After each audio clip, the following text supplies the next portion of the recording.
2 Samuel chapter 2 is an interesting chapter because maybe if one thing, it's a chapter that gives us a little bit of a quandary about the reign of David versus the reign of Ishbosheth.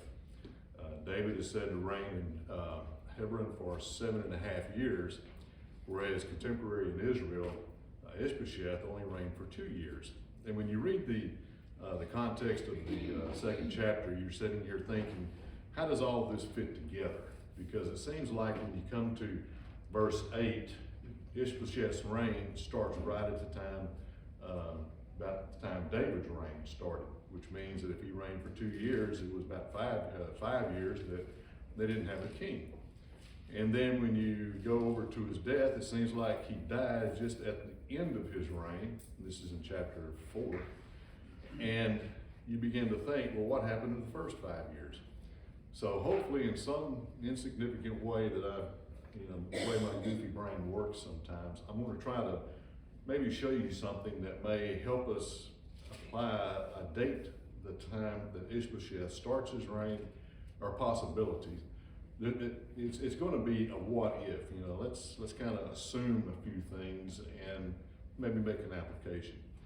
Now the bottom line is we don't know and probably never will know, but if we can make kind of give an idea of what was happening in Israel at that time, maybe we can get us a better understanding of when Ishbosheth actually started his reign. And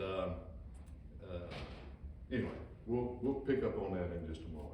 Anyway, in chapter 2, David is anointed king in Judah.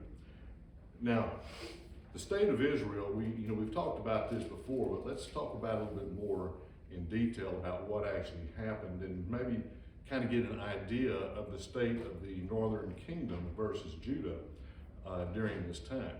Now, we know that when 2 Samuel started, Saul, 3 of his 4 sons had died, and the Israelite army was pretty much decimated. And when we say the Israelite army, we're not talking about a small army. We're probably talking about the majority of the forces that Israel had. Because we know that when the Philistines came to meet Saul in battle, the text tells us that all the armies of the Philistines was there. I mean, this was no small skirmish. We don't know how many people Saul actually lost, but Josephus says in the 7th book, 1st chapter, 2nd, section, that it's referred to as tens of thousands. And that's quite a number, tens of thousands of people. And whether or not Josephus had where he got this from, I don't know. It may have just been traditionally handed down through the Jewish scholars up until his time. It may have even been written in the book of Jasher. We just don't know. But we do know that it was a significant battle. There was significant losses, and the nation of Israel, I think, was reeling from it. They had fled. The text says that the Israelites had fled to the other side of the valley and the Jordan. And we'll take a look at that in just a minute. Once they fled, the Philistines occupied that territory. They occupied the cities. The nation of Israel had no king. They had no strong army. And I think that Israel was struggling to defend itself. Now, let's go a little bit further than this. The state of Judah, the southern kingdom, where David had just been anointed their king by the people of Judah, they had a strong army. David had his army. They had not been involved in war, so they were, refreshed and ready to go. But he also had a friendship with Achish, as we read in the latter chapters of First Samuel. And he had a friendship with Achish, who was the Philistine king, 1 Samuel 29 and verse 9. So David probably saw what was going on. He knew what was happening. And he probably looked at the Philistines with one eye open, because he didn't want to, forsake or think that his friendship guaranteed his safety. But I also think that with his friendship with Achish, that kind of kept the Philistines from coming into Judah to some extent. So that's kind of where we stand at least from what I see. Judah was in a position of relative safety. Israel was in a position of, what are we going to do? Now, I know everybody can see this map, but I think this is important to understand. Whoop, let me get back. Let me pull up my pointer here if I can find it. We know that Saul had been defeated up here at Mount Gilboa. Now, when he was defeated, the Philistines, when they found his body, they beheaded him, stripped him of his armor, and they took the body down to Bethshem, and that's where they attached him to the wall. And you can see where the distance is from here to here. Now, the Philistine nation was down here. The battle happened up here. This is the nation of Israel through this area. It happened up here. They had access to this city where they nailed him to the wall. They took his head and his armor, I guess, back to Philistia, because they said they put the armor in their temples, and they put his head, or at least they said they mounted his head in the temple of Dagon. So we kind of get the idea that the battle happened up here. Saul was attached to the wall over here. The Philistines pretty much had free reign of the country of Israel at this section, because they said they inhabited the cities on the other side of the valley and the other side of the river. This being the river, and I guess the valley being right up through here. So we kind of get the idea, the extent of the Philistine infestation into the nation of Israel. Kind of get the idea now? You know, this was a significant battle. Now, we do know later on that David drives them from the valley of Rephaim, which is about right here, from Geba or Gibeon. You know, there's some discussion about what city it actually was, back to Gezer. So we see that in at least one battle, the Philistines were all the way down here to the top of the nation of Judah, but he drives them back into Philistia. So kind of get the idea now of the state of the nation. Now, this is important because the timing of the events in chapter 2. Now, what was the most pressing thing on the mind of Abner? Of course, Abner was the captain of Saul's armies. He had lived through this battle. He had no king. A great chunk of his nation has just been taken over by the Philistines.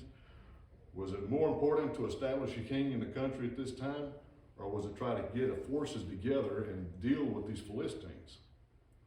Now we know, or at least one question comes to my mind is, Saul had 4 sons, 3 were in the battle. What about Ishbosheth? What kind of man was he? You know, did Saul leave him behind in the event of, so he would have a king? Or was Ishbosheth the individual that really was not a good warrior? We know Jonathan was the next in line to be king after Saul, assuming God had not dealt with Saul, told Saul he was going to be removed as king. Or was Ishbosheth not only not battle worthy, but was he really worthy to lead a nation? And we'll talk about that in just a moment. But in the mind of Abner, what was most important? Was it to deal with the Philistines or try to get a king established on a throne? Well, in my mind, I think in Abner's mind too, dealing with the Philistines was most important, because as we see in chapter 2, in verse 4, the people in Judah anointed David. They went to David and they anointed him. But when we look at verse 8 of chapter 2, he says, Abner the son of Ner, commander of Saul's army, took Ishbosheth the son of Saul and brought him over to Mahanaim, and he made him king. See, it wasn't the nation of Israel so much anointing Ishbosheth, but Abner said, you're going to be king, you'll sit on your throne. So I think at this particular point, Ishbosheth was made king by Abner, but not at the same time as David. I think Abner may have spent 2 or 3, 4 years, wherever it may have been, dealing with the Philistines, trying to get them out of their country and try to establish the strength of Israel itself. Now, David was not a dumb person, so to speak. Now, when he was in Judah, people had came to him in verse 5 and told him that it was men of Jabesh Gilead that had went and taken the body of Saul down from where the Philistines had put him, and evidently had garrisons there, and buried him. So David sends word to them and said, "You are blessed of the Lord because of the kindness that you have shown to your Lord Saul." Now these were men that were living in Israel and not in Judah. He said that the Lord will repay you kindness. I also will repay you this kindness because you have done this thing. See, I think David is trying to make some kind of connection here with some people in Israel about what they had done for their king. He's showing, I respect you for what you've done. And then he says, know for a surety that your master Saul is dead, but also know that the house of Judah has anointed me king over them. In other words, I'm in a position of kingship. I know what you went through. I respect Saul, and I respect what you've done. You know, I'm a person to be considered to be your king. So, David's using a little bit of political savvy here, I think. So here's the kind of the nation that we see. Is everybody kind of up with me on this? Okay. I don't want to dwell too much on that. So when we come to chapter 2, the people that we see in this context is some people that really doesn't really matter at the moment. Well, we see David, and we see Ahinoam. Like I said, I'm going to really tear these names up. Abigail, which was the two wives of David. Then we see the three brothers, Joab, Abishai, and Asahel, I'm not sure how to say it. These were the three sons of, or three of the nephews of David. Those of Abner, we see in this context, of Israel, of this context, we see Abner and Ishbosheth. Now the locations that we see being talked about is Hebron and Bethlehem. Hebron being the place where David was told by God to go to, where he was anointed king. And Bethlehem was a place in which I guess that's how you say it, the son of, or the brother of Joab that was killed, was buried. And then we see the locations in Israel, Jabesh Gilead, which is where the men were from that took the body of Saul off the mount. We see the hill of Ammah before Giah. This was where Abner fled from Joab after their battle. We see Bithron, Hanaim, which is the capital, or at least where the Ishbosheth was king. And then we see Gibeon, where the battle between Abner and Joab began. Now, where these locations are at, if we, quit that. I gotta learn to hold it instead of just tap it. The locations that we have, Jabesh Gilead is up here. Saul's body was over here. This is where we think Ishbosheth was made king, and David was made king down here. So there's quite a bit of difference between the two. Hebron was here, Hebron was here, and Ziklag was here. David was in Ziklag, which was really part of the Philistine nation at that time. So that's why God told him to leave, move up into Judah. Then we have Gibeon, which is where Joab and Abner met, and this is where that battle finally had its end. So they're kind of real close together. And these events happened in the nation of Israel, kind of to the top, to the bottom. So I kind of think that maybe at that time they were beginning to get some control over the Philistine infestation of the nation. Now everybody likes pictures. This is Gibeon, and you can see the kind of a mound there. I think that's where the armies had met. And this is the pool of Gibeon. This is where Joab and Abner kind of faced off with each other. And if you want to see what it looks like inside, there's a spiral staircase that goes down to the bottom. It's a dry well right now. So this is the pool of Gibeon. Now, in chapter 2, we see three main things. We see David moves to Hebron and is anointed king of Judah. He reigns there 7.5 years. And Saul's son Ishbosheth is made king of the other tribes by Abner. And we see that in chapter 2, verses 8 through 11. He reigns for 2 years, and then we see the two generals, Abner and Joab, engage in battle in the remainder of the chapter. Now, one thing that's kind of interesting, just before that battle began, they were at the pool of Gibeon, and they said, let the young men contend before us. Now, here we go back to these young guys again. I guess they kind of like to pick on them or maybe get them involved in sport with each other. But they made a comment that when they came together, he said, let the men compete. He said they went over, they grasped the opponent by the head and thrust the sword into the opponent's side. Now, kind of interesting how that happened. And I don't know unless that was just a way of, sparring with each other, grab them by the head and then try to avoid the knife as you stab each other. But evidently it was a common thing back then, because I did find this picture. The two men were fighting, they had their opponent by the head and they were dodging the knife. So evidently it was a way of, sparring or confrontation or whatever it may be. So that brings us back to the chapter. Now, when David left Hebron, David was always one to inquire of the Lord what to do about certain things.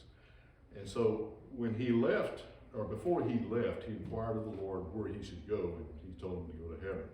And we do know that on several occasions, David made inquiry of the Lord through either the priest or the prophets at that time, and God would give him an answer as to what to do, or in some cases what his punishment was because of what had happened. But he did move himself, his two wives, and his army and people that was with him to Hebron, and they lived in the cities that was around about that particular area. Now, when they were there, I'm not sure if the tribes of Judah understood that David was the anointed king by God to be ruler over all Israel. I don't know. I didn't go that far in my studies. But we do know that they anointed him king. I guess there was a lot of respect, and probably they were looking at the situation of Israel and they were thinking, Saul killed his thousands, David killed his 10,000s. We need this man to rule over our nation. So they anointed him the king over Judah. And as we mentioned earlier, while he was there, men had told him that Saul's body had been recovered and had been taken care of. And we talked a while ago about, I think, the political move that David made here, but also to show respect to these people for what they did to God's anointed. I don't think it was purely political. I think there was a lot of respect for God and a lot of respect for Saul for what they had done. And so I think it's kind of a two-way thing. You did a wonderful thing, and I appreciate what you did, because God appreciates that, and I think God's going to bless you for it, and I want you to know that.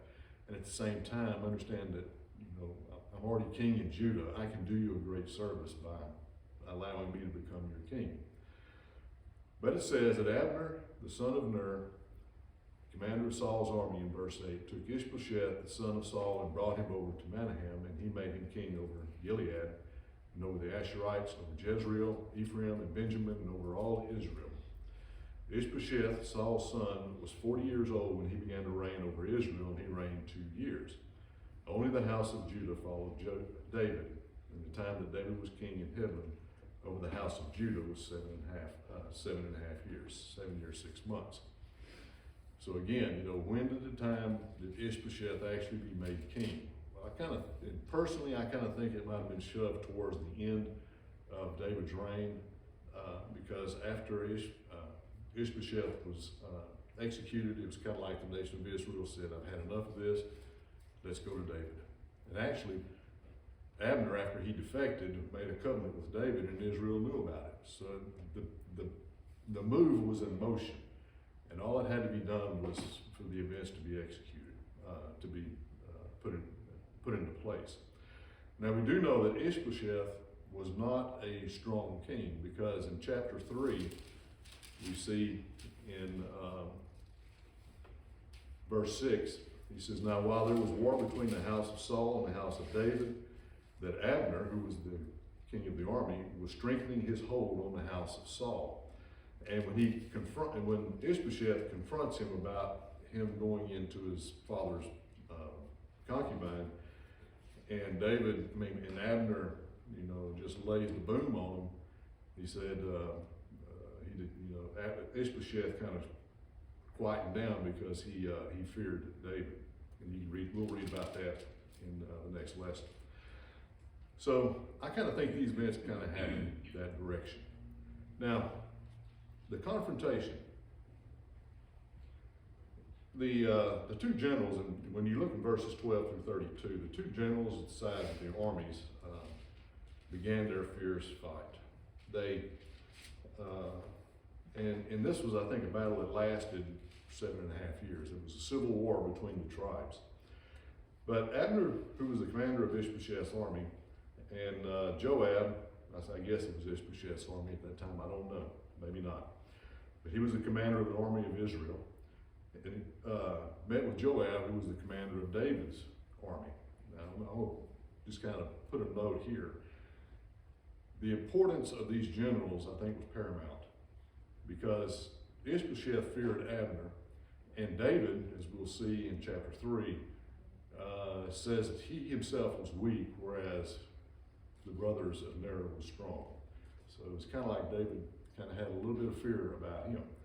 So when I look at the kingship versus the commander of the armies, what is this relationship? Well, the armies respect their commanders. They're the ones that's going to take care of them.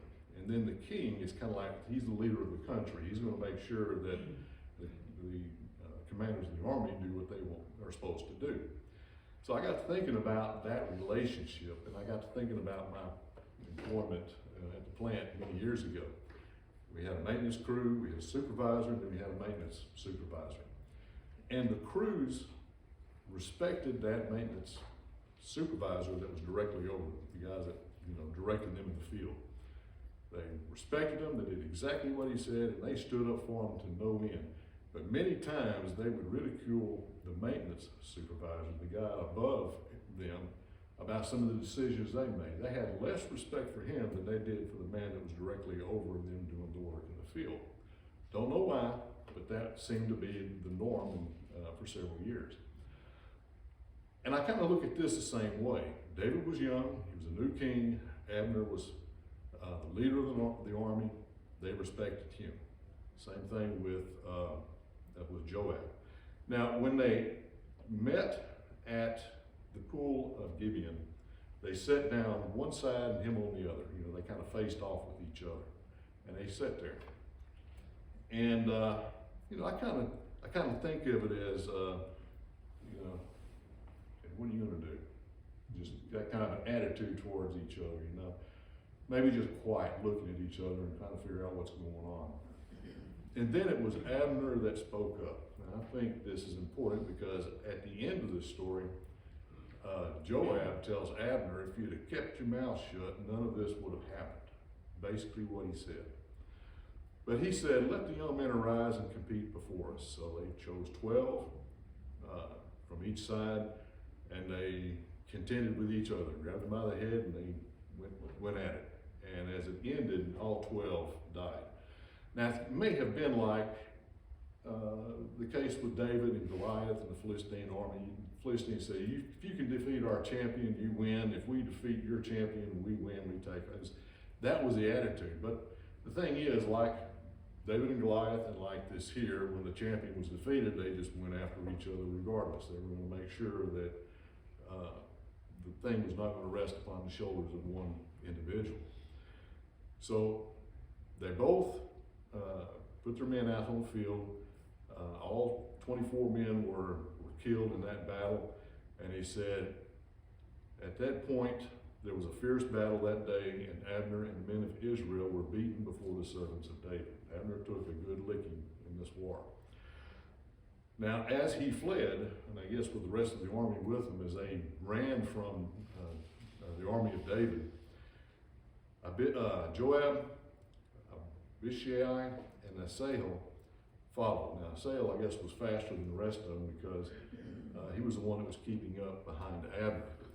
And as he was, I guess, closing in, they were within shouting distance of each other. Abner turned around and he asked the question, "Who are you? Are you Asahel, Joab's brother?" He said, "I am." Then he tells them, "Turn to your right, turn to your left, take hold of one of the young men and take his armor for yourself." Evidently, he didn't have his armor, and he was telling him, "Go get you something to fight with. If you've got to fight me, I just assume you be in armor when I kill you."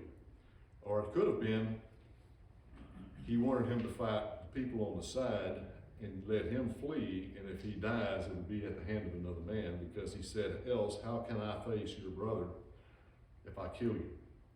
In other words, he didn't want to have that on top of his head along with the loss of the battle. So he was trying to encourage him, turn to the right and left, grab you some armor, and in the process of getting it, you're going to have to fight a person to get it. And if you get your armor, then come see me. But that's not the way things happened.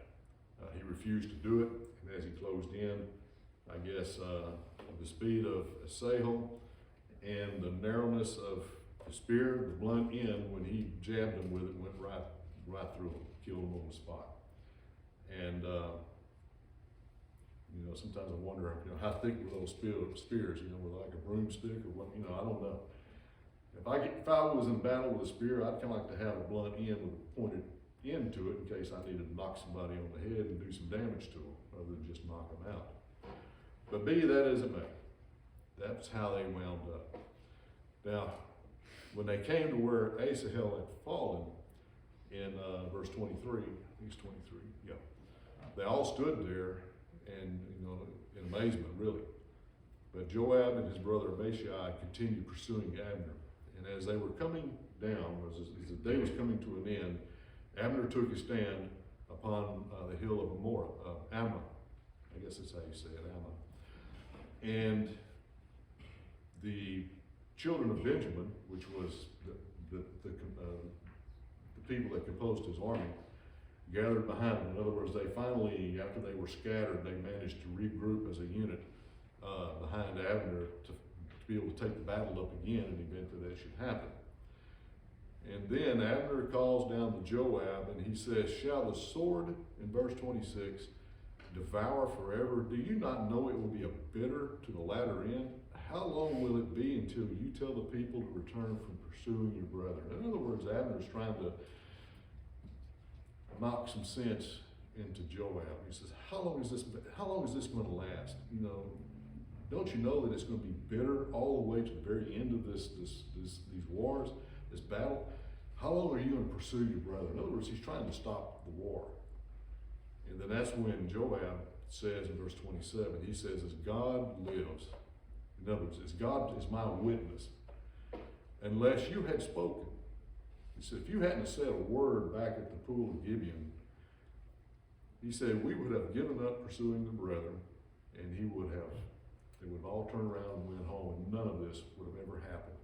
In other words, Joab, you're trying to put an end to it, making it think that we're both guilty. He said, but the thing is, you're the one that started this, and now you're wanting to end it. He said, if you would have just minded your own business and realized the severity of what you're starting, he said, this never would have happened.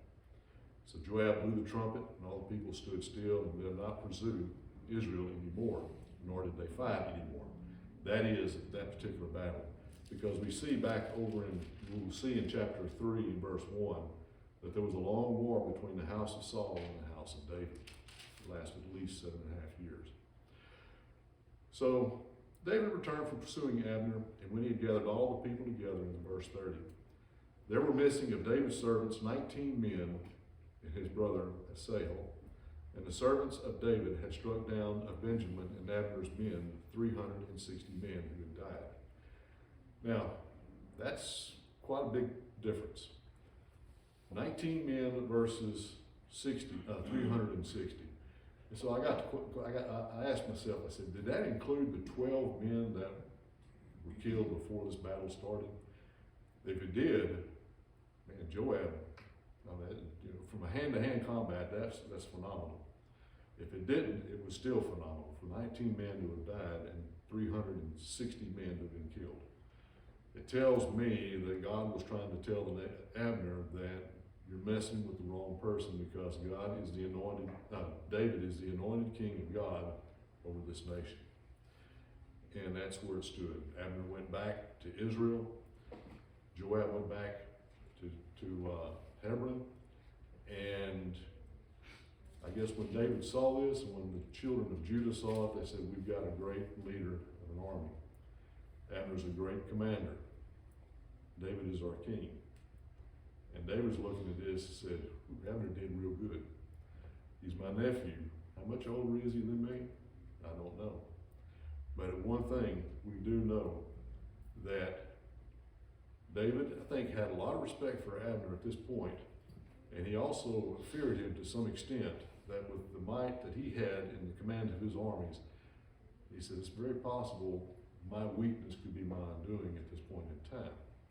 But he rested in God, knowing what God had promised him, and I think that's what carried him through this period. So what do we learn from all this? Everybody likes lessons learned. Some things I found out, or at least some of the things I thought of, was we need to wait with patience. You see, if we do wait for patience, we see several occasions. Well, we do see several occasions in this lesson. He said we must trust God and have faith in his promises. Now, David was anointed king over Israel while he was a young man. It may have been, 10 years down the road before he finally became the king of Israel. But during that time, he spent as a fugitive, fleeing from Saul and his armies, because Saul, as we know, wanted to kill David. He had to place his faith in the promises of God that was given to him when he was young by Samuel. A lot of time went, and he had patience in that waiting. Next, we need to be watchful, and we need to be vigilant. And I also think we need to kind of look at the case of Abner and Joab. Joab, I think, was patient at that well when he was confronting Abner. He was kind of like, I'm just like the old Buddha on the stump. I could sit here all day and not say a word. And Abner just couldn't take it. He had to start the situation. He didn't have the patience to watch diligently. But David had little time to rest on his own accomplishments. But anyway, like Joab, we have to use common sense with facing our adversary. Just don't be quick to jump. Don't let foolishness of great victories, that may have been Abner's thought, I've had great victories over the Philistines, these people of Judah, I can take them on too. Or wealth or power to overcome our sound judgment. Don't be quick to jump. Don't be hasty to make decisions, because they can be your undoing. So I think that was all that I had, yes. Okay. So, what do y'all think? I did all the talking. We've got about, 5 minutes left? What do y'all think about all this?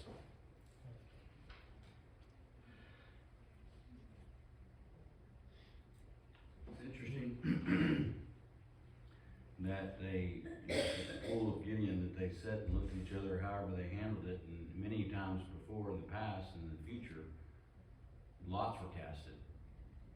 So evidently there was a lot of pride that they weren't willing to leave it to chance to settle their differences. One of the things that was taken away from it.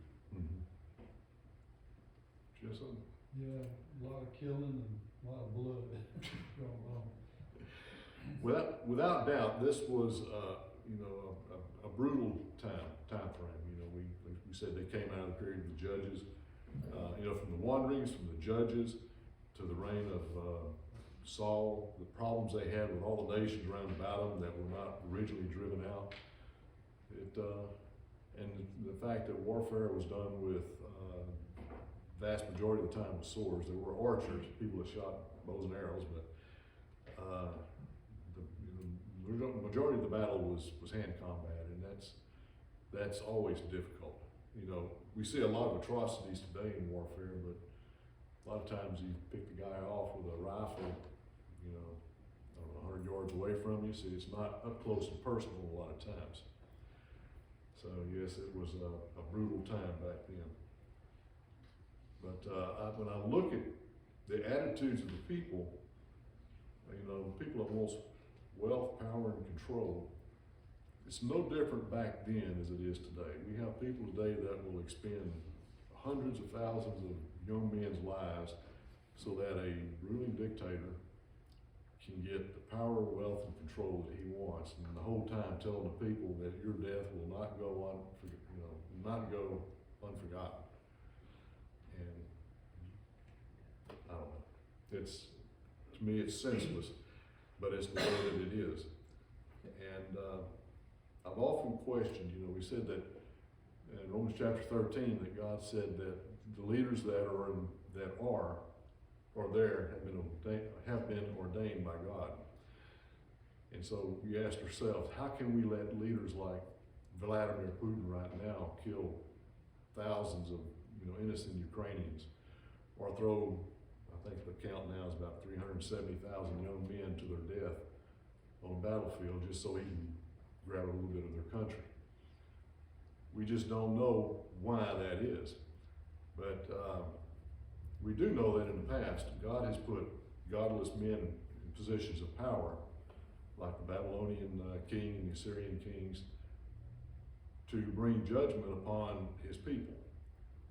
And when it was all said and done, the judgment was executed, then God turned his attention to that particular king and brought vengeance upon him for the life that he himself lived.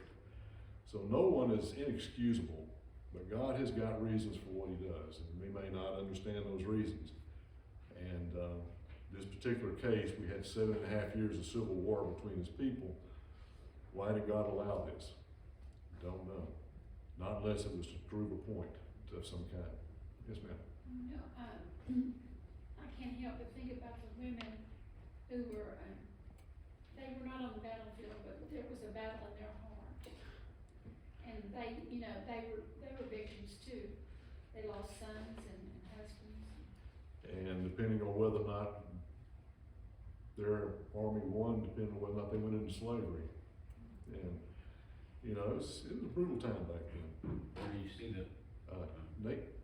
Yeah, I found it weird that Joe's brother, Asahel, or however you say it, like, that he would pursue a commander of an army with no armor at all. And like, even when he's warning him, you know, go grab some armor off of one of the dead soldiers there and get that before you fight me. Like, seems like he's either really immature or really cocky that he thought he could go take down commander of the army with no, you know, no armor at all. Yeah, these guys had no fear of death in the front of their minds. I don't know, maybe life back then was, it's probably just as well to die than it is to try to live in the midst of all of this. I don't know. but you see the patience, you said, you know, wait with patience. I mean, you look at David's life, it's full of patience. From his first wives and having to work and you know, be, you know, having to, all the duress of waiting and being told one thing and then having to continue on to continue with Rachel and Laban and those type, and then you get to the point where he is literally, you know, being very patient with Saul and Jonathan. I mean, it seemed like his life with Bathsheba and having to wait to see if the kid was going to die, and there's just a lot of patience, it seems like, in David's life that he had to contend with. Yeah, sure was. Anyway, I appreciate y'all's attention, and hopefully we gained a little bit from this, and we'll do chapter 3 come Wednesday night.